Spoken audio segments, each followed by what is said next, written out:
Bismillahirrahmanirrahim. Assalamualaikum warahmatullahi wabarakatuh. Alhamdulillahirrahmanirrahim. Assalatu wassalamu ala asyrafil anbiya'i mursalin wa ala alihi wa sahbihi rasulillahi ajma'in. Rabbi shrah li sadri wa yassir li amri wahlul 'uqdatam min lisani yafqahu qawli. Rabbi zidna ilman warzuqna fahman.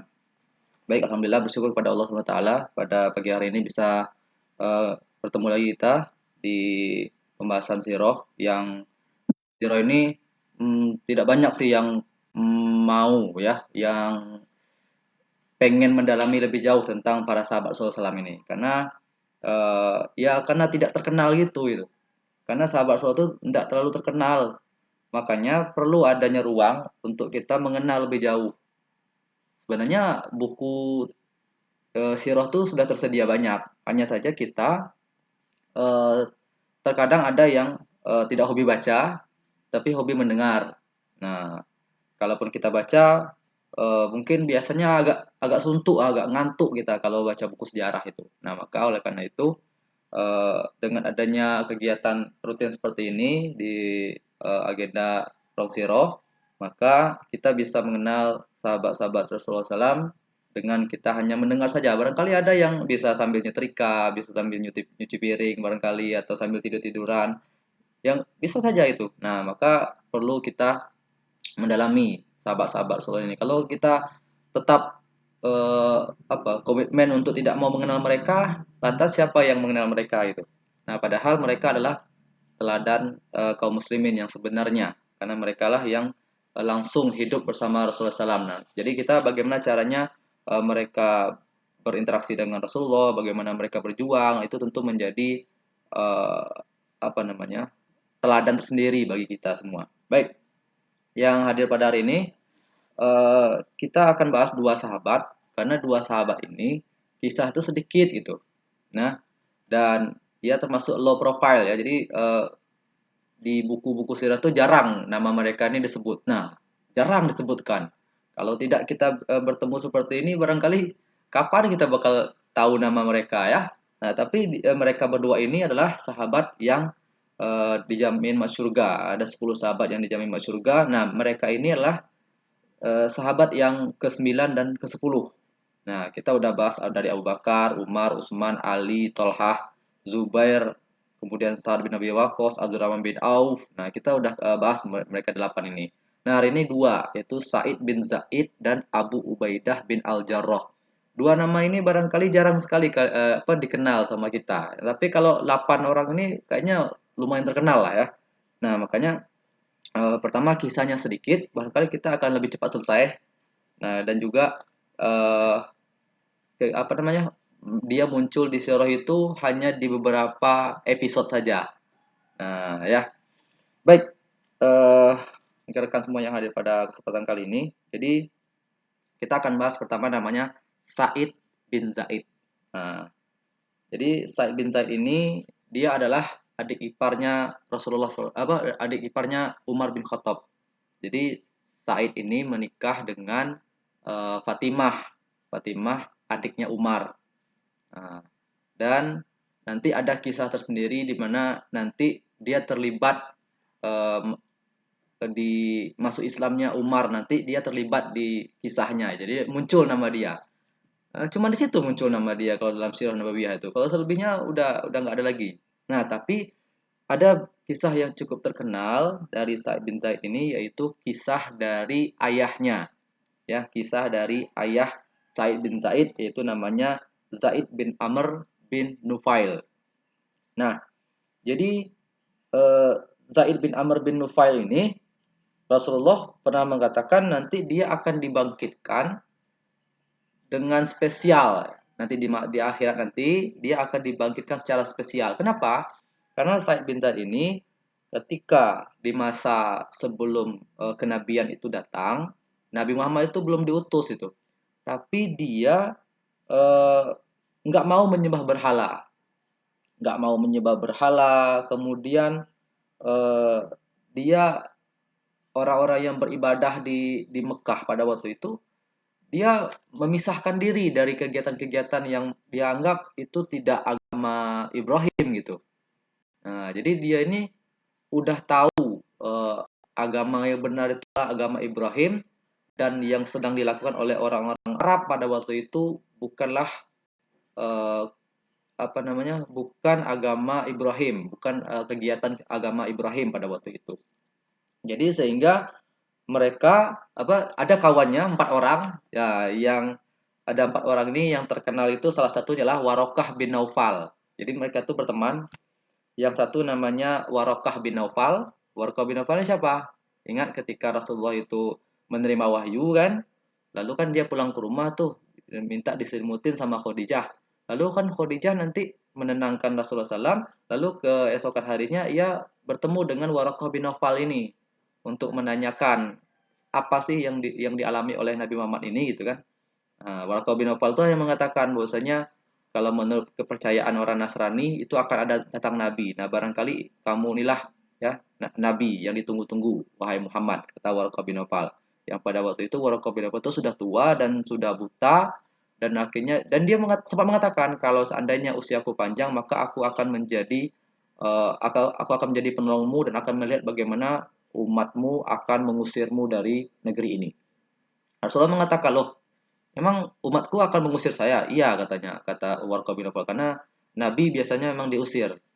Nah, jadi Warqa bin Nawfal ini usianya ternyata tidak terlalu panjang nantinya. Jadi sebelum dakwah secara terang-terangan itu diperintahkan oleh Allah Subhanahu wa taala, si Warqa bin Nawfal itu nanti meninggal dunia. Jadi nggak sempat dia melihat uh, aktivitas dakwah Rasulullah yang begitu panjang. Nah, itu yang pertama ya, sahabat dari Zaid bin Amr tadi, Warqah bin Naufal. Kemudian ada juga namanya uh, Utsman bin Al-Huwairits ya, Utsman bin Al-Huwairits. Nah, ini mungkin tidak terlalu dikenal. Kemudian ada juga namanya Ubaidillah bin Jahsy ya. Nah, jadi mereka berempat ini. Mereka berempat ini, Zaid bin Amr, Warqah bin Naufal, kemudian Ubaidillah bin Jahsy dan Utsman bin Al-Huwairits. Nah, jadi ketika orang-orang Arab pada waktu itu mengadakan agenda penyembahan berhala dan juga kegiatan-kegiatan yang sifatnya syirik itu, jadi mereka berempat ini menjauhlah dari daerah Mekah sana, daerah Mekah sana, lalu mereka eh, me, bermusyawarah gitu ya, bermusyawarah, lalu dia mengatakan, gimana menurut kalian apa yang dilakukan sama umat kita itu, sama orang-orang kita itu kan jauh betul dari agama Ibrahim. Iya, saya juga seperti itu. Saya meyakini seperti itu. Nah, sekarang ayo kita berempat mencari di mana agama Ibrahim yang sebenarnya itu di mana lagi. Barangkali ada di suatu daerah, barangkali ada terselip di agama tertentu. Maka ayo kita berpencar. Nah, sehingga 4 orang ini berpencarlah nantinya. Mereka berpencar untuk mencari di mana agama Nabi Ibrahim itu, agama Hanifiyah itu ya. Nah, maka si Waraqah bin Nawfal dia meneliti agama Nasrani. Meneliti agama Nasrani, lalu dia bertanya-tanya dengan ahli ilmu yang ada di Nasrani dan sebagainya, dan akhirnya nanti Waraqah bin Nawfal menjadi orang yang menganut agama Nasrani. Kemudian si Ubaidullah bin Jahsy tadi ya, Ubaidullah bin Jahsy ini, alhamdulillah dia yang ketemu Islam itu. Alhamdulillah dia yang ketemu Islam. Ubaidillah bin Jahsy bertemu dengan Rasulullah SAW, lalu dia nanti masuk Islam, dan masalahnya ini, ketika nanti ada hijrah ke negeri Habasyah itu di tahun 5 kenabian ya, ya bersama istrinya yang nanti akan menjadi istri Rasulullah, yaitu Ummu Habibah ya, Ummu Habibah binti Abu Sufyan. Nah, Ubaidillah bin Jahsy dan Ummu Habibah ini nanti akan hijrah ke negeri Habasyah untuk menyelamatkan agama mereka karena di Mekah Islam diserang. Setibanya di negeri Habasyah, Ubaidillah bin Jahsy justru keluar dari agamanya. Nah, ini ya, sayang sekali ya. Orang hijrah itu harapannya pengen menyelamatkan agama. Sementara Ubaidillah bin Jahsy ketika dia hijrah malah melepaskan agamanya. Nah, ini kan tentu sangat disayangkan. Ini itu bisa menjadi pelajaran bagi kita ya. Kalau kita bergabung dengan sebuah komunitas atau kelompok yang apa ya, yang menurut kita barangkali baik. Nah, tapi perlu dipikirkan lagi, perlu direnungkan lagi, tanyakan sama hati kita. Apakah organisasi ini atau komunitas ini membuat kita semakin dekat sama Allah atau semakin jauh dari Allah? Kalau ternyata semakin jauh dari Allah, maka kita lepaskan saja gitu. Nah, jangan sampai seperti Ubaidillah bin Jahsy ketika dia hijrah ke negeri Habasyah, bukannya selamat imannya, justru imannya yang hilang gitu. Nah, sementara teman-teman yang lain, sahabat-sahabat yang lain masih tetap kekeh dengan keimanannya masing-masing. Nah, jadi Ubaidah bin Jahsy ini patut kita jadikan apa ya, pelajaran. Jangan sampai kita terjebak ya. Nah, nanti Ummu Habibah ini kan nanti jadi janda ya, karena dia karena suaminya keluar dari agama Islam, maka Ummu Habibah itu nanti dia janda, sehingga nanti Rasulullah yang akan menikahi Ummu Habibah itu nanti. Ya, baik, itu ya. Nah, kemudian temannya yang satunya lagi, si Utsman bin Al-Huwairis itu, dia perginya ke eh, Raja Romawi, ke Romawi ya. Nah, untuk mencari agamanya Ibrahim tadi, dan ternyata ketika dia nyampe di Romawi, dia ter eh, terpesona atau ketagihan dengan suasana kerajaan, sehingga akhirnya membuat dia eh, betah di kerajaan Romawi itu, dan dia mendapatkan jabatan. Nah, jadi nanti si Utsman bin Al-Huwairis ini nanti akan dapat jabatan di Romawi, sehingga dia udah melupakan agama yang dicari itu Ibrahim. Nah, tinggal satu orang nih, si Zaid bin Amr, ayah dari Said bin Zaid tadi. Zaid bin Amr ini, dia berusaha untuk menahan diri, dia nggak mau masuk ke agama yang dia rasa belum belum apa ya, belum klop, dia nggak mau. Maka dia fokus mencari-cari agama-agama itu. Sehingga pada waktu itu dia tidak masuk ke agama Yahudi, tidak masuk ke agama Nasrani, tidak masuk ke agama Majusi dan lain-lain.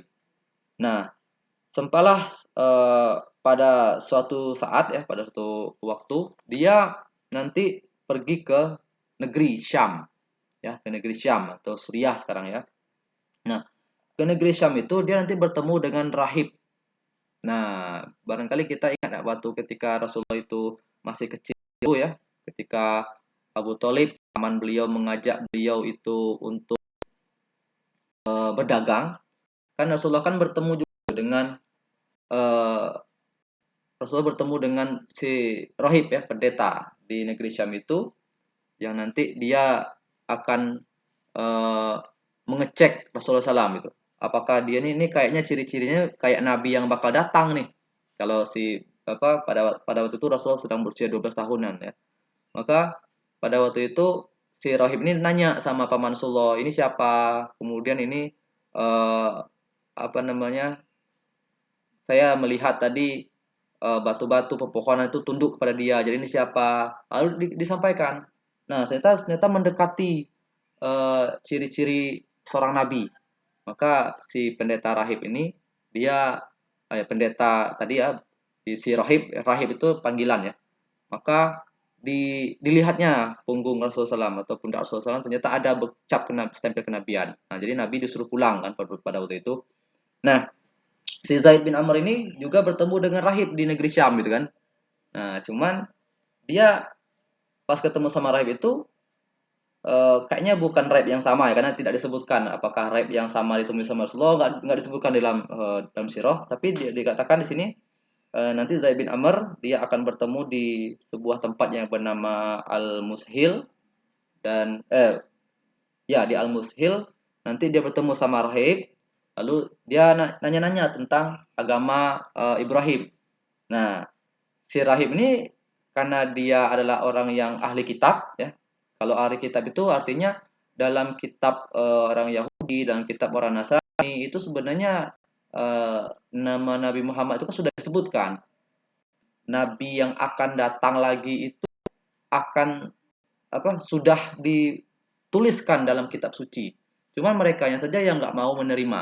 Nah, maka si Raib ini berkata, kamu berasal dari mana? Dia bilang sama Zaid, saya berasal dari daerah Mekah. Kata Raib itu apa? Sesungguhnya eh, nabi yang engkau cari-cari itu, agama yang engkau cari-cari itu, ya nabi yang akan kami pun juga masih menunggunya itu akan datang dari negerimu. Maka pulanglah kamu, karena menurut kitab suci kami, saat inilah zamannya nabi itu muncul. Nah, akhirnya Zaid bin Amr tentu begitu senang sekali, dia pun bersegera kembali ke Mekah. Nah, negeri Syam itu jauh ya ke Mekah itu, karena waktu itu kan juga nggak ada pesawat, nggak ada mobil, ya jalan kaki atau dengan menggunakan hewan tunggangan. Nah, masalahnya ketika Zaid bin Amr dalam perjalanan balik ke Mekah lagi, dia kena begal, apa nama itu ya? Ditahan sama kabilah Lah Laham ya. Laham ini menahan si Zaid bin Amr dan nanti dia menyerang si Zaid bin Amr dan Zaid pun terbunuh. Jadi dia nggak sempat bertemu sama Nabi. Padahal Nabi itu sudah ada karena si Ubaidillah tadi sempat masuk Islam gitu kan. Nah, lalu si Zaid bin Amr ini dia berdoa sebelum dia meninggal itu, sebelum dia ya mencari-cari agama itu, dia mengatakan kalaulah Tuhan ya, kalaulah aku tidak mendapatkan kesempatan untuk bertemu sama Nabi ya yang dinanti-nantikan, maka saya berharap anakkulah yang nanti akan bertemu dan menjadi orang yang mengimani dari Nabi tersebut. Dan ternyata doanya dikabulkan oleh Allah Subhanahu wa taala. Anaknya Said bin Zaid termasuk orang yang pertama masuk Islam ya. Setelah Abu Bakar masuk Islam, maka Said bin Zaid pun nanti masuk Islam gara-gara ada yang mengatakan apakah karena Abu Bakar atau karena yang lain, tapi banyak para 10 sahabat yang dijamin masuk surga itu masuk Islam itu karena Abu Bakar As-Siddiq. Nah, jadi seperti itu kisah ayah dari Said bin Zaid yang ya cukup terkenal biasanya kalau misalnya di buku-buku tentang keimanan ya. Nah, itu kemudian, nah Said bin Zaid ini dia adalah yang kata-kata dia adik iparnya dari Umar bin Khattab, dan pada waktu Umar bin Khattab itu sebelum masuk Islam, dia kan kalau kita udah dengar kisah sebelumnya, Umar bin Khattab tuh rencananya mau bunuh si Rasulullah SAW, namun dalam perjalanan dia bertemu dengan Nu'aim bin Abdullah, lalu Nu'aim mengatakan, kamu mau kemana? Saya mau ke rumah Muhammad, saya mau bunuh dia, karena gara-gara dialah Mekah ini menjadi kacau, banyak orang yang tidak mau lagi mengikuti agama nenek moyangnya. Maka si Nu'aim bin Abdullah mengatakan, kamu jangan urusin Muhammad dulu, urusi aja adik kamu sendiri, karena adik kamu itu udah masuk Islam. Maka pada waktu itu Umar sangat marah sekali, dia balik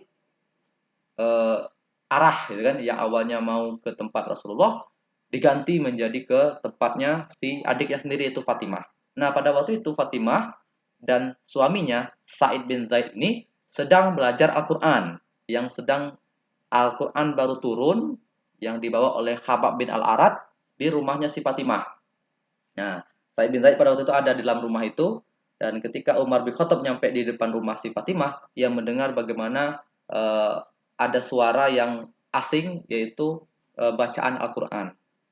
Nah, di situ Umar begitu marah, dia pun langsung menggedor pintu, lalu membuka pintunya, dan nantinya endingnya si Umar menampar adiknya karena si Fatimah sudah masuk Islam tadi gitu kan.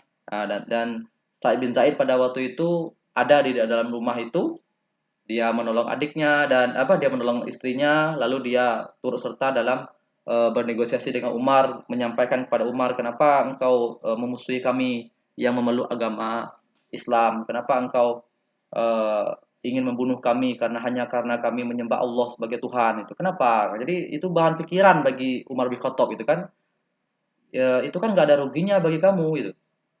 Maka nanti Umar bin Khattab nanti dia akan minta kepada si Fatimah apa yang dibacakan tadi ya.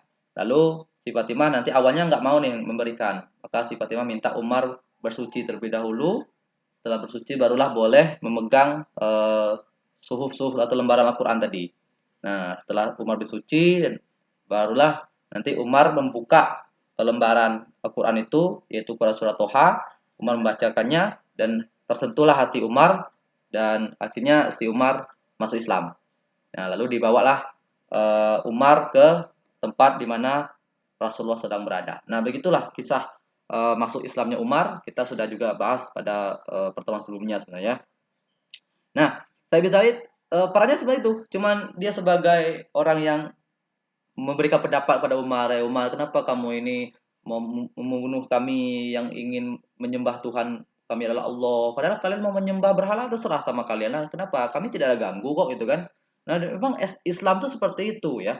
Dia tuh nggak mengganggu agama lain. Jadi kalau ada yang mengatakan kita harus mengganggu agama lain, Islam itu harus seperti itu. Enggak. Jadi Islam itu eh, nggak ada nggak ada paksaan dalam masuk Islam. Nah, lalu nanti muncul pertanyaan, lah di zaman para sahabat dulu, di zaman Nabi dulu, kok sering perang gitu kan? Ya, perang itu terjadi karena adanya kezaliman yang dialami oleh kaum muslimin gitu. Nah, atau ada serangan yang datang. Contohnya misalnya pada perang Badar. Kenapa perang Badar itu meletus? Karena orang-orang Quraisy itu mengambil harta kaum muslimin, maka kaum muslimin ingin mengambil kembali harta itu. Nah, cuman mereka malah membawa pasukan yang besar, akhirnya terjadilah perang Badar. Ya, apalagi perang Uhud. Perang Uhud itu jadi kenapa? Karena pasukan Quraisy datang dengan rombongan sampai 3.000 orang ingin menyerang Madinah. Ya, mau nggak mau Rasulullah tentu menyiapkan pasukan juga 1.000 orang untuk bertemu dengan pasukan Quraisy sehingga nanti pecahlah perang Uhud. Apalagi perang Khandaq. Perang Khandaq juga seperti itu. Perang Khandaq orang Quraisy, orang Yahudi, orang Bani Ghatafan ya, mereka berkoalisi itu untuk menyerang Madinah. Maka Rasulullah tentu tidak diam saja. Maka dia melawan. Nah, jadi Islam itu dia tidak menyerang, tapi kalau ada yang menyerang maka dia siap untuk eh, apa namanya? Yang menyerang kembali atau mempertahankan diri seperti itu. Nah, jadi eh, begitulah si Said bin Zaid mengatakan kepada Umar, kami tidak mengganggu kamu, gitu. Kami tidak mengganggu agama kalian, gitu. Nah, sehingga ucapan yang seperti itu, yang sederhana barangkali, itu menjadi bahan pikiran bagi Umar. Nah, ini tentu bisa menjadi motivasi bagi kita, ya. Kalau kita ingin eh, sampaikan sajalah beberapa kalimat. Barangkali ada kalimat-kalimat kita yang itu justru membuat kawan kita atau anak atau siswa kita itu pola pikirnya terbuka. Oh iya juga ya gitu kan.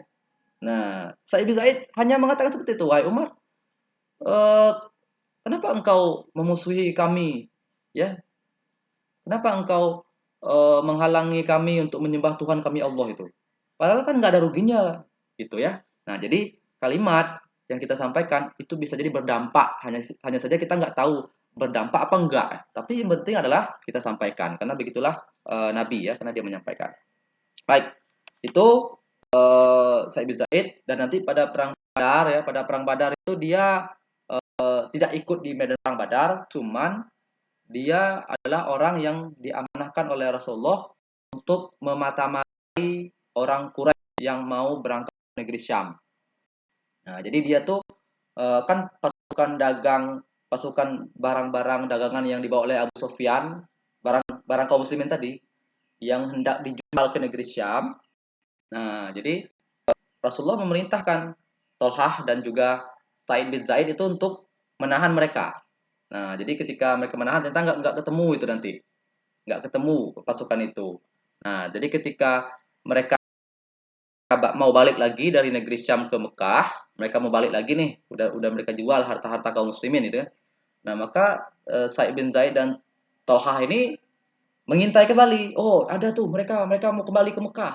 Nah, informasi itu disampaikanlah kepada Rasulullah. Nah, Rasulullah yang ada di Madinah, mereka berangkatlah ke Badar. Rencananya adalah untuk menahan pasukan yang membawa barang dagangan kaum muslimin itu tadi. Cuma masalahnya pasukan yang bawa barang kaum muslimin tadi yang dipimpin sama Abu Sufyan, dia nyari jalan lain sehingga nggak ketemulah pasukan dagang itu, tapi justru ketemu dengan orang Mekah datang membawa pasukan sampai 1.000, kaum muslimin datang dengan 300, pecahlah perang Badar. Nah, Sa'id bin Zaid tidak berada pada perang Badar, tapi karena dia udah diutus sama Rasulullah sebagai mata-mata tadi ya. Nah, terakhir tentang Sa'id bin Zaid. Ada yang unik pada waktu perang Yarmuk ya. Nah, perang Yarmuk ini kalau yang pernah baca sirah, yang tahu kisahnya, perang Yarmuk ini adalah adalah perang yang sangat menentukan posisi Romawi, posisi negeri Syam.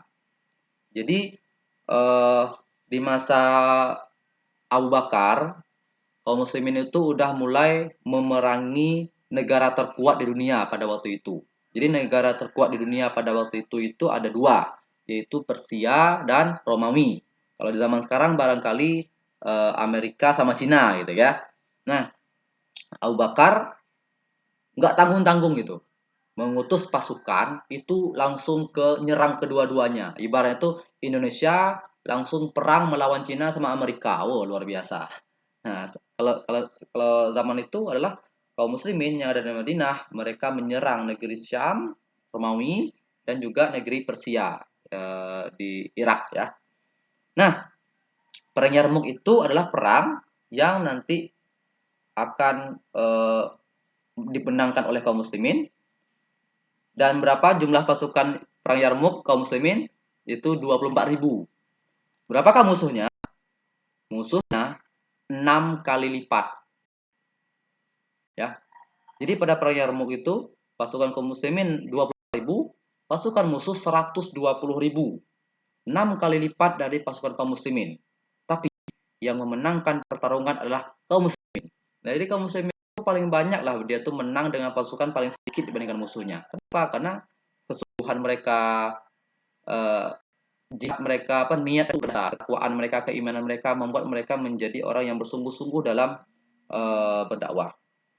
Nah, pada perang Yarmuk itu si Sa'id bin Zaid ini dia ikut serta, berarti dia masih hidup pada waktu itu. Dia melihat pada perang Yarmuk itu karena pasukan musuh itu banyak betul ya, 120.000, kaum muslimin ini cuma 24.000, gentar juga pasukan musuh ini, pasukan kaum muslimin ini kan. Nah, akhirnya ada seorang laki-laki yang pada kaum muslimin ya, langsung dia karena pasukan musuh itu datang sebanyak itu, dia maju sendirian lalu dia mengatakan kepada pimpinan pasukan, ya Abu Ubaidah, wahai Abu Ubaidah, saya hari ini mau mati nih gitu. Nah, udah siap ya, saya hari ini mau syahid ini. Kira-kira engkau ada mau nitip salam sama Rasulullah gitu kan. Ini luar biasa, Said bin Zaid aja melihat seperti itu. Luar biasa kaum sahabat ini sampai seperti itu, betul gitu kan.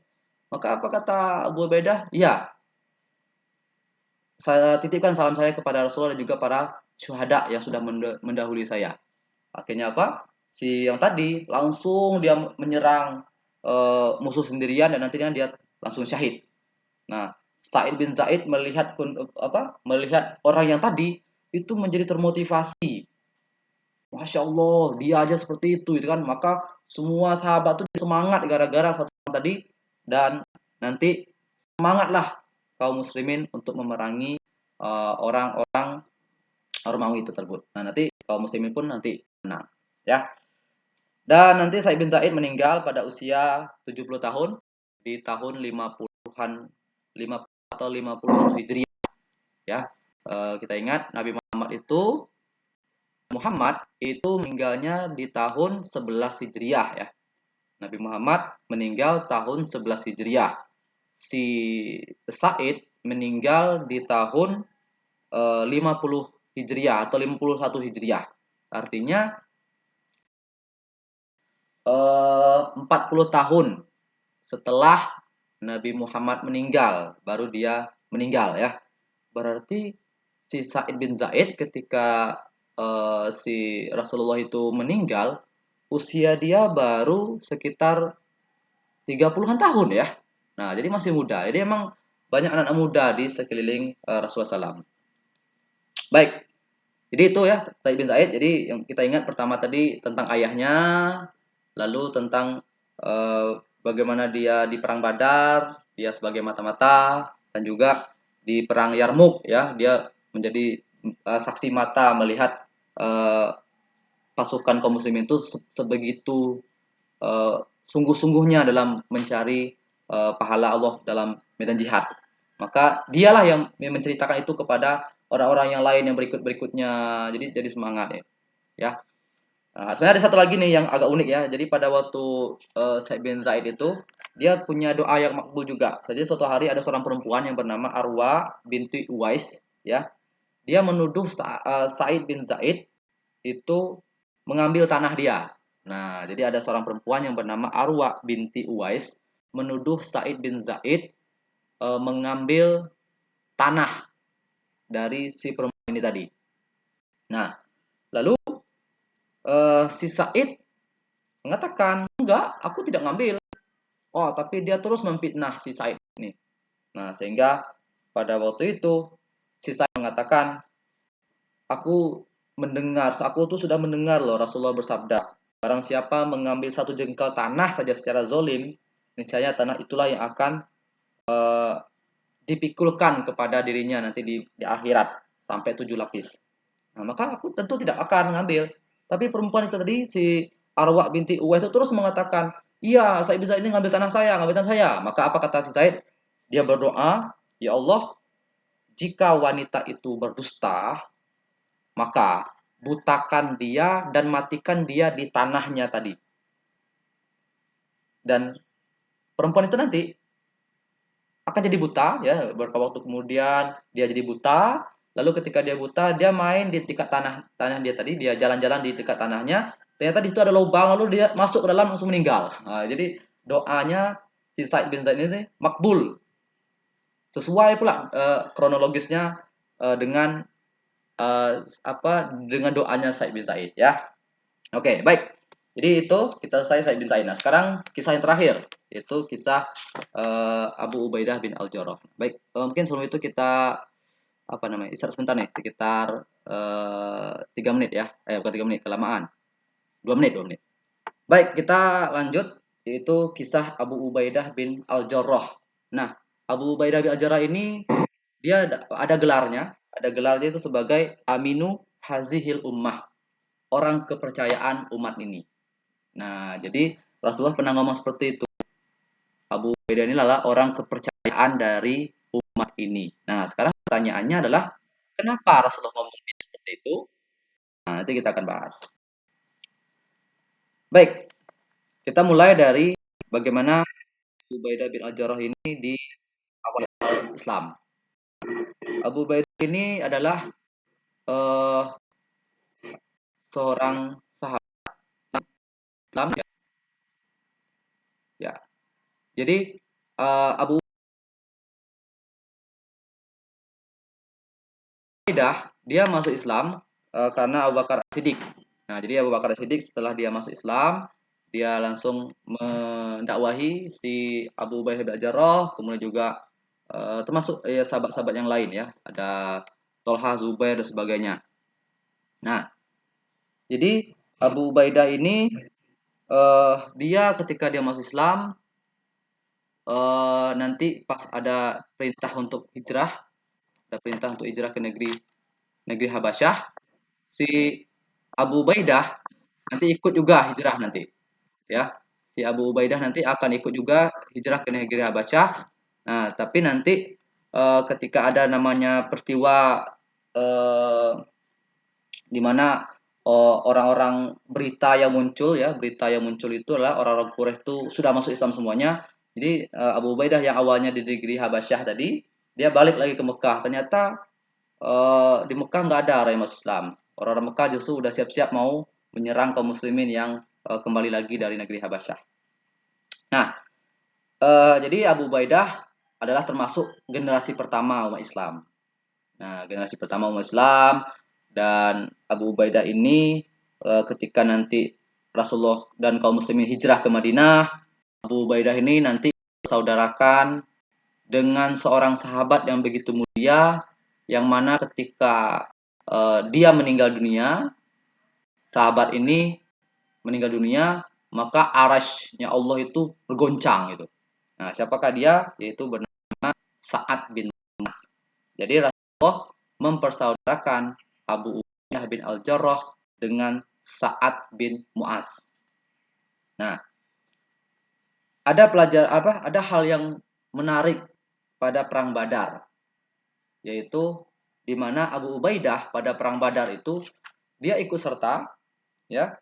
Ini diceritakan bahwasanya dalam perang Badar Abu Ubaidah itu berperang dengan gagah berani dan nggak ada orang yang berani dengan dia, ya, karena dia juga begitu hebat dalam berperang. Ada satu orang yang begitu antusias ingin membunuh si Abu Ubaidah ini. Diintainya kemana-mana si Abu Ubaidah. Abu Ubaidah berusaha untuk menghindarkan dirinya, tapi tetap juga orang ini mengincar si Abu Ubaidah bin Al-Jarrah ini. Nah, dan akhirnya si Abu Ubaidah karena geram juga dia lihat kan, langsung diserangnya orang tadi, langsung dia membunuh orang tersebut. Dan tahu kalian siapa yang membututi Abu Ubaidah itu? Dia adalah ayahnya sendiri, Al-Jarrah. Luar biasa kan? Pada perang Badar, bapaknya sendiri yang ngincar anaknya itu. Abu Ubaidah awalnya mau membunuh ayahnya itu. Cuma karena sering kali diganggu dan sebagainya, udah oke gitu ya. Anda jual saya beli gitu kan, ibarat seperti itu. Nah, maka ada yang mengatakan di dalam Quran surah Al-Mujadilah, ya. Di dalam Quran surah Al-Mujadilah ayat 22 itu dijelaskan bahwasanya, ini artinya, saya bacakan artinya ya. Engkau Muhammad tidak akan mendapati suatu kaum yang beriman kepada Allah dan hari akhirat saling berkasih sayang dengan orang-orang yang menentang Allah dan Rasul-Nya, sekalipun orang itu adalah bapaknya, anaknya, saudaranya, atau keluarganya. Mereka itulah orang-orang yang dalam hatinya telah ditanamkan Allah keimanan, dan Allah telah menguatkan mereka dengan pertolongan yang datang dari Dia. Lalu dimasukkannya mereka ke dalam surga yang mengalir di bawahnya sungai-sungai, mereka kekal di dalamnya. Allah ridho terhadap mereka dan mereka pun merasa puas terhadap limpahan rahmatnya. Mereka lah golongan Allah. Ingatlah, sesungguhnya golongan Allah itulah yang beruntung. Mujadilah ayat 22. Para riwayat mengatakan ayat ini turun karena menceritakan tentang Abu Ubaidah bin Al-Jarrah, karena dia tidak bersaling berkasih sayang dengan orang yang memusuhi Allah dan Rasulnya, termasuk bapaknya, anaknya, saudara dan sebagainya. Nah, ini adalah tentang bagaimana kita loyalnya tuh kepada siapa, kita walaknya tuh kepada siapa. Kadang ada juga kita keluarga kita, ya, kalau kita mungkin imannya tidak sekuat imannya para sahabat dulu, tapi para sahabat ini bisa kita jadikan pelajaran. Misalnya kita atau keluarga kita, kalaulah mereka itu melarang kita untuk menyembah Allah, ya, dalam hal akidah, ya, maka kita boleh nolaknya. Tapi kalau seandainya dalam hal yang lain, dalam hal yang sifatnya sunnah atau makruh dan sebagainya, kita boleh memilih, ya, tapi dengan menolaknya dengan lemah lembut dan sebagainya, kita berikan pembelajaran dengan baik. Nah, jadi Abu Ubaidah luar biasa, sampai ayahnya sendiri ya dibunuh pada perang Badar. Tentu dia akan begitu sedih, ya, tapi ya itulah konsekuensi dari keimanan. Nah, jadi keimanan itu butuh pengorbanan rupanya, ya. Dia sangat luar biasa, Abu Ubaidah bin Al-Jarrah ini. Bahkan pernah Umar bin Khattab tuh mengatakan, seandainya Abu Ubaidah bin Al-Jarrah itu masih hidup ketika Umar meninggal, seandainya Abu Ubaidah itu masih hidup, maka aku akan menunjuk Abu Ubaidah itu sebagai khalifah penggantiku. Nah, saking super kerennya si Abu Ubaidah ini, Umar bin Khattab, pemimpin yang paling terkenal di masa Khulafaur Rasyidin, ya, paling besar dampaknya bagi kaum muslimin setelah Rasulullah, yaitu Umar bin Khattab ini, dia mengatakan kalau dia meninggal dan Abu Ubaidah itu masih hidup, maka dia akan menunjuk Abu Ubaidah sebagai pengganti dia. Nah, itu spesialnya si Abu Ubaidah ini. Nah, kisah yang selain tadi sudah kita bahas perang Badar ya. Perang Badar itu bagaimana dia melawan ayahnya sendiri. Nah, sekarang di perang Uhud. Di perang Uhud kita tahu nih bagi yang mengikuti pertemuan sebelumnya tentang perang Uhud, kan perang Uhud itu kan kaum muslimin kan kalah ya. Bukan kalah sih, terdesak. Terdesak. Lalu sampailah ke kaum muslimin dan Nabi Muhammad itu berlarian sampai ke atas bukit, terdesak itu. Nah, beberapa orang Quraisy itu nanti menyerang Rasulullah SAW. Nah, kita dengar bagaimana pemaparannya. Jadi pada perang Uhud itu mereka musuh Allah itu sangat berambisi untuk menghabisi Nabi Muhammad SAW. Adiknya Sa'ad bin Abi Waqqas yaitu Utbah, ya bukan adik ya saudara ya maksudnya. Utbah bin Abi Waqqas itu melempar Nabi dengan sebuah batu. Nah, ini kita lihat bagaimana Rasulullah itu mengalami cedera pada perang Uhud. Ada yang melempar Nabi dengan batu sehingga mengenai samping tubuh Nabi dan membuat gigi serinya yang bagian bawah itu terluka, ya terluka dan bibir bawah beliau tuh bengkak. Ya kenapa ya dilempari pakai batu.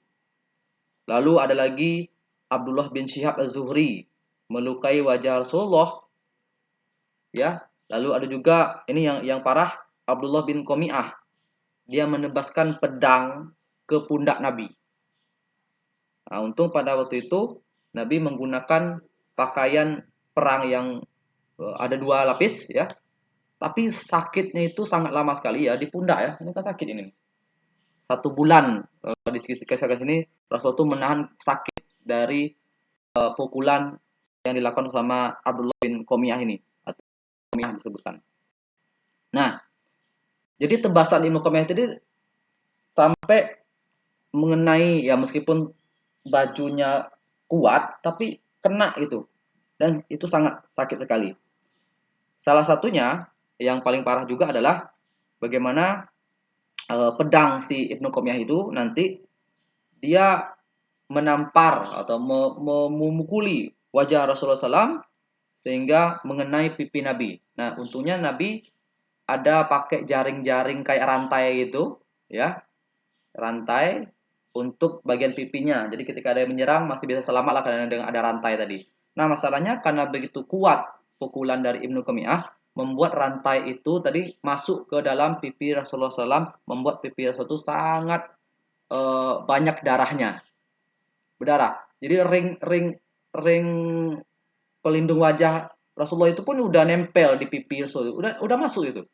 Maka para sahabat itu kan yang pada waktu itu kocar-kacir sudah mulai berusaha untuk mendekati Rasulullah SAW. Mereka berusaha untuk menyelamatkan Rasulullah karena waktu itu Rasulullah berdarah itu. Pada perang Uhud itulah Rasulullah itu sampai berdarah seperti itu. Nah, maka para sahabat itu cemas ya antara mau nyelamatin Rasulullah atau mau menyerang orang Quraisy yang sedang menyerang. Maka nanti di dua ada yang segera menyerang orang-orang Quraisy, nah ada juga yang menyelamatkan Rasulullah. Nah, Abu Ubaidah yang menyelamatkan berusaha untuk menyelamatkan Rasulullah SAW. Jadi ring yang tadi Abu Ubaidah itu pengen ambil dari pipi Rasulullah SAW itu. Cuman nempel kuat di pipi Rasulullah. Kalau ditarik itu darahnya malah keluar lagi gitu kan. Jadi Abu Ubaidah itu bingung udah bagaimana caranya ini. Pas kalau melihat itu nggak sanggup dia melihatnya. Maka sehingga membuat Abu Ubaidah bin Al-Jarrah menggunakan giginya dia bisa ditahan itu kan tarik giginya, baru disentak dengan sangat kuat sekali, membuat gigi Abu Ubaidah bin Al-Jarrah itu 2 buah giginya itu copot sampai copot giginya.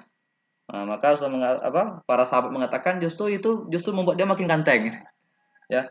Di sini dikatakan tidak seorang pun yang gigi depannya tanggal yang paling tampan selain Abu Ubaidah bin Al-Jarrah. Nah, jadi begitulah sampai dia mengorbankan giginya ya untuk melepaskan ring baja ring besi yang menempel di pipi Rasulullah ya. Itu para sahabat baru satu ya Abu Ubaidah.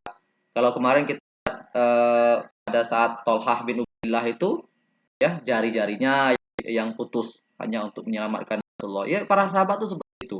Kalau kita hidup di zaman mereka mungkin wallahu alam lah ya. Luar biasa. Apalagi pada perang Tabuk itu. Pada perang Tabuk tuh ketika Rasulullah mengatakan, "Ayo semuanya berinfak." Oh, Abu Bakar menginfakkan semua hartanya, Umar bin Khattab menginfakkan setengah dari hartanya, Utsman bin Affan menginfakkan banyak sampai ribuan hewan tunggangan lengkap dengan isi-isinya, itu kan. Bahkan juga disebutkan pada perang Tabuk itu ada orang yang dia itu nggak punya apa yang mau diinfak itu dia nggak punya. Tapi karena perintah infak malam harinya dia bekerja, dapatlah dia segenggam kurma itu besoknya diinfakin untuk perang Tabuk. Ya, begitulah luar biasanya para sahabat. Ini kalau kita hidup di zaman mereka itu walau walam bisawab lah ya. Bagaimana kondisi kita? Apakah kita bersedia berkorban seperti itu juga atau tidak? Ya, baik. Itu peristiwa yang keberapa ya? Kedua ya. Pertama tadi pada oh ya, yang pertama ya perang Uhud ya. Perang Uhud tadi sudah kita perang Rasulullah Abu Ubaidah itu pada perang Badar sudah ya. Pertama kita simpulkan lagi. Yang pertama kita udah jelaskan Abu Ubaidah pada awal-awal dulu dia masuk Islam, nanti dia hijrah, nanti dipersaudarakan dengan Sa'bi Mu'az. Lalu kedua pada perang Badar dia melawan ayahnya sendiri. Pada perang Uhud dia nanti menolong Rasulullah dengan sampai giginya copot itu kan. Nah, yang berikutnya adalah sempat pada suatu saat Rasulullah itu mengutus pasukan ke tepi laut merah. Nah, pada waktu itu pasukan itu tidak membawa makanan yang begitu banyak. Bahkan disebutkan di sini adalah membawa kali pasukan itu dengan satu kantong kurma cuman. Satu kantong kurma. Nah,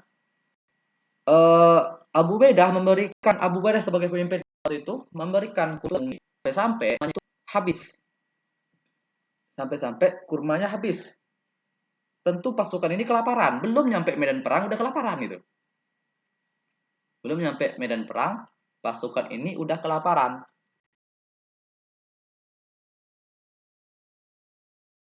Maka bingunglah pasukan yang sabar ini. Lalu Abu Ubaidah pun berdoa kepada Allah semoga diminta rezeki tiba-tiba rezeki untuk logistik dari pasukan ini.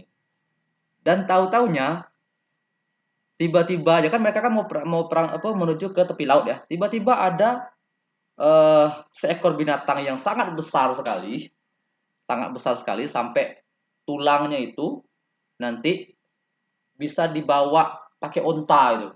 Wah, berarti besar sekali ya. Nah, jadi diceritakan di sini bahwasanya ketika mereka kelaparan, Allah ternyata mengirimkan mereka seekor binatang yang begitu besar sekali dan mereka 20 hari selama di sana nggak habis-habis binatang itu. Sampai di sini disebutkan kami tinggal di tempat itu selama 20 malam. Sampai kami itu gemuk semuanya memakan binatang yang besar tadi dari laut. Wih, itu najis gak bang? Najis gak? Dalam hadis eh, yang berasal dari laut itu halal semuanya. Baik hewannya, minumannya, kemudian bangkai bangkai yang tinggal di laut ya, bukan bangkai manusia yang tinggal, tapi yang dari laut itu halal. Nah, jadi seperti itu. Jadi nanti ketika udah habis binatang itu dimakan sama kaum muslimin, Abu Ubaidah itu pengen ngasih tahu sama Rasulullah kejadian unik ini gitu kan. Maka disuruhkan pasukan yang lain itu, ayo kita bawa tulangnya itu kan. Bawa tulangnya untuk diperlihatkan kepada Rasulullah SAW. Jadi tulang itu dibawa sampai ke di atas seekor unta, fokus untuk bawa tulang itu saja. Nah, itu berarti begitu besarnya si hewan itu tadi. Ya, ini adalah rezeki dari Allah. Jadi ketika nyampe dia di Madinah, lalu Abu Ubaidah menceritakan pada Rasulullah, maka Rasulullah mengatakan rezeki yang Allah telah limpahkan kepada kalian itulah itu. Jadi Allah tuh tahulah kondisi kalian itu. Nah, maka Kalau kalian menolong agama Allah, maka Allah akan menolong kalian. Nah, itulah kata kuncinya yang ingin disampaikan sama Rasulullah SAW. Baik, uh, ya terakhir ya. Nah, karena itu saya katakan tadi, kisah mereka ini nggak banyak ya. Kisah mereka nggak banyak, maka nggak terlalu terkenal. Tapi kisah mereka ini sangat heroik-heroik. Nah, ini yang paling heroik adalah yang ini, yang terakhir ya. Kita tahu bahwasanya Khalid bin Walid itu adalah pemimpin pasukan yang paling hebat, ya, terhebat lah. Karena apa? Karena belum pernah ada pasukan yang dipimpin sama Khalid itu kalah perang. Belum pernah ada pimpinan pasukan perang yang dipimpin sama Khalid itu kalah dalam perang.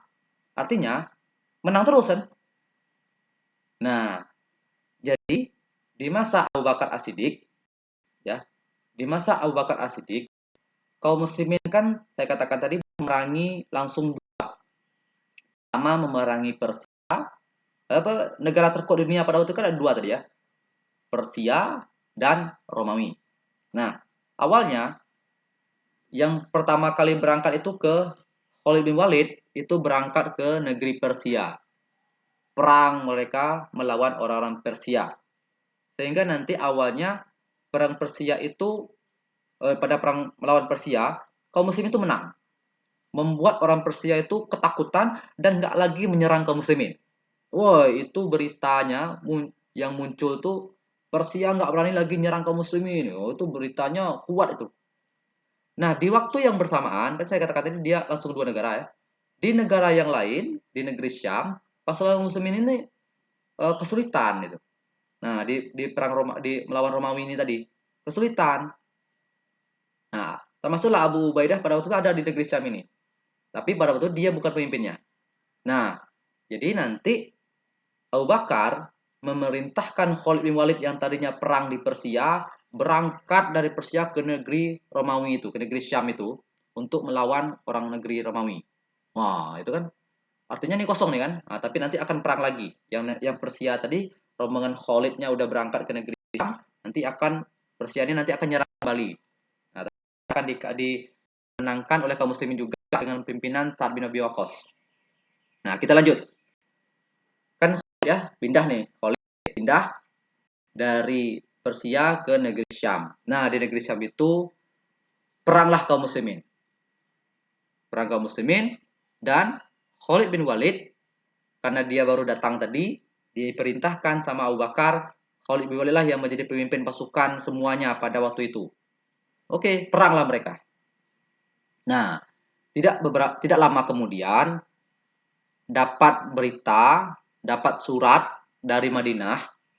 Ya, di Madinah itu ada surat yang menceritakan bahwasanya pertama, berita penting. Satu, Abu Bakar sudah meninggal dunia. Nah, pasukan ini kan yang mengutusnya kan Abu Bakar. Kalau zaman dulu kan nggak ada WA ya, jadi agak telat informasinya. Berita penting. Pertama, satu, Abu Bakar sudah meninggal dunia, yang menggantikan pemimpinnya adalah Umar. Dua, Umar memutuskan pemimpin pasukannya bukan lagi Khalid bin Walid tapi Abu Ubaidah bin Al-Jarrah ini. Nah, surat itu yang bacanya adalah Abu Ubaidah. Wah, saya. Jadi yang ngantar surat itu langsung ngasih ke Abu Ubaidah. Khalid bin Walid yang lagi perang, yang mimpin pasukan saat itu belum dapat informasi. Belum tahu dia kalau dia itu sudah dicopot sama Umar itu. Belum dicopot sama Umar. Maka Abu Ubaidah bin ini dia menyembunyikan. Nah, jadi dia menyembunyikan surat. Ya, jadi Abu Ubaidah menyembunyikan surat yang sampai itu tadi. Jangan sampai Khalid bin Walid tahu. Jangan sampai Khalid bin Walid tahu dengan isi surat itu. Kenapa? Karena pasukan lagi fokus perang nih. Lagi fokus perang. Kalau dikasih tahu surat itu, maka konsentrasi pasukan itu jadi buyar. Dan Khalid bin Walid tentu akan terpukul kan. Selama ini dia pimpin perang menang-menang terus tiba-tiba dipecat gitu. Maka Abu Ubaidah menyimpan surat itu. Tidak mau dia ngasih tahu. Ya, ini tentu luar biasa ya. Coba kalau kita, wah lagi ini kan lagi seru-serunya nih. Woi, saya nih jadi pemimpin rupanya. Langsung kita kasih tahu. Ini enggak. Abu Ubaidah menahan. Nah, setelah perang selesai, barulah Abu Ubaidah bertemu sama Khalid bin Walid. Dia memperlihatkan surat itu. Khalid membaca. Pertama ketika dia mendengar Abu Bakar sudah meninggal, maka dia mengucapkan innalillahi wa inna ilaihi raji'un. Tapi ketika yang kedua, dia kaget, shock dia. Hei Abu Ubaidah, kenapa engkau tidak mengatakan dari sebelumnya? Gitu.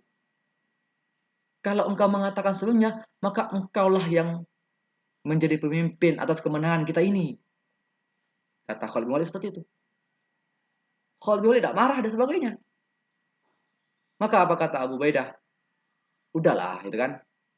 Siapa saja yang jadi pemimpin, siapa saja yang menjadi prajurit, itu sama saja di hadapan Allah Subhanahu wa taala.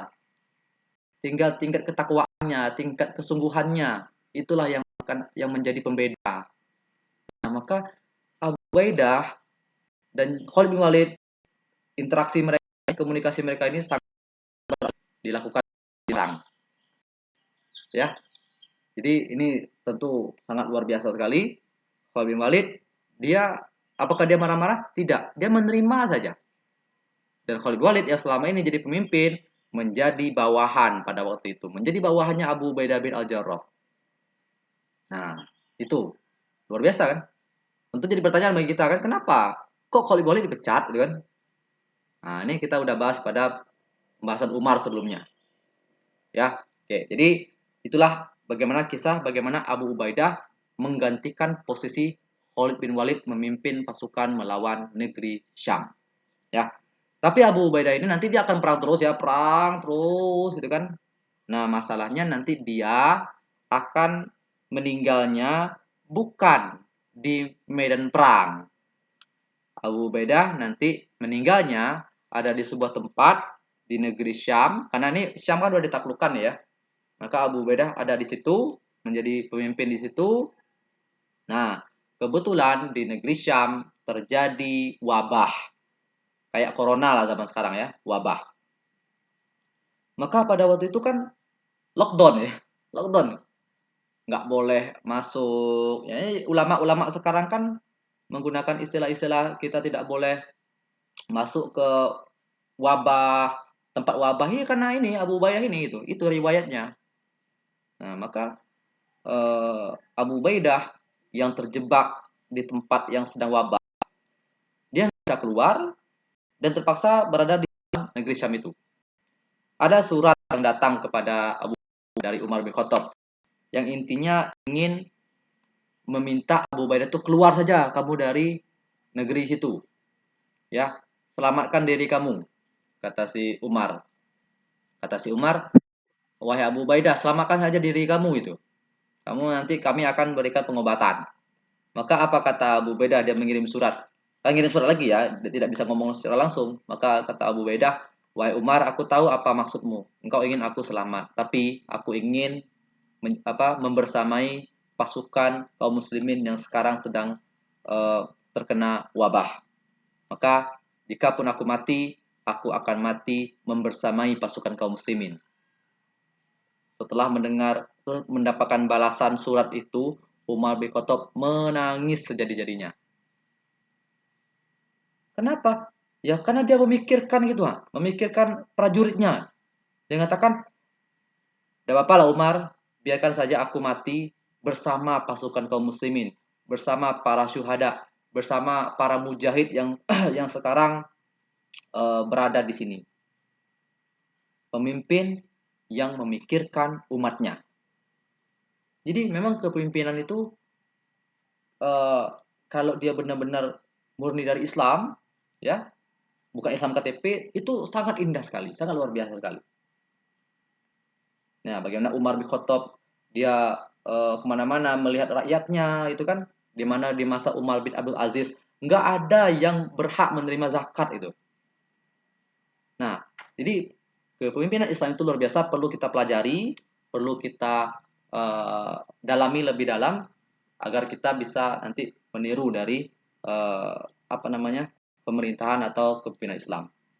Nah, itulah akhir dari kisah Abu Ubaidah bin Al-Jarrah yang begitu ya eh, sederhana meninggalnya ya, karena wabah ya, bukan perang ya, padahal dia pemimpin pasukan.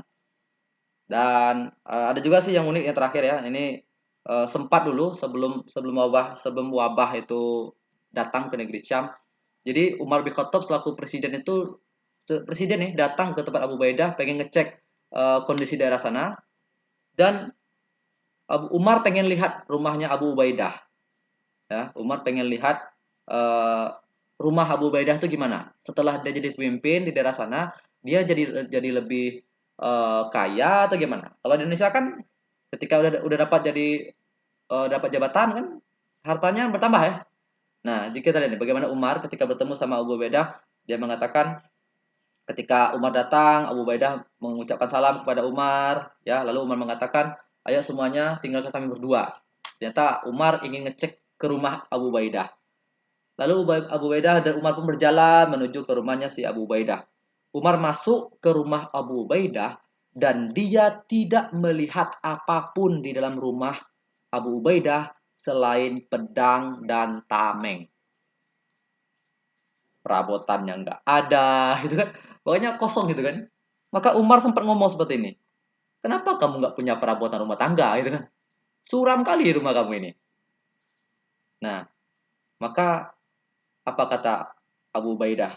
Wahai Amirul Mukminin, ini aja udah cukup untuk kami bisa istirahat. Wah, pemimpin Islam yang seperti ini, ya, di mana lagi zaman sekarang? Coba pemimpin Islam sekarang mempelajari sirah kan, mungkin dia, wah ternyata pemimpin Islam itu seperti ini dulunya. Ya. Nah, ya luar biasa. Bukannya hartanya nambah, tapi sederhana.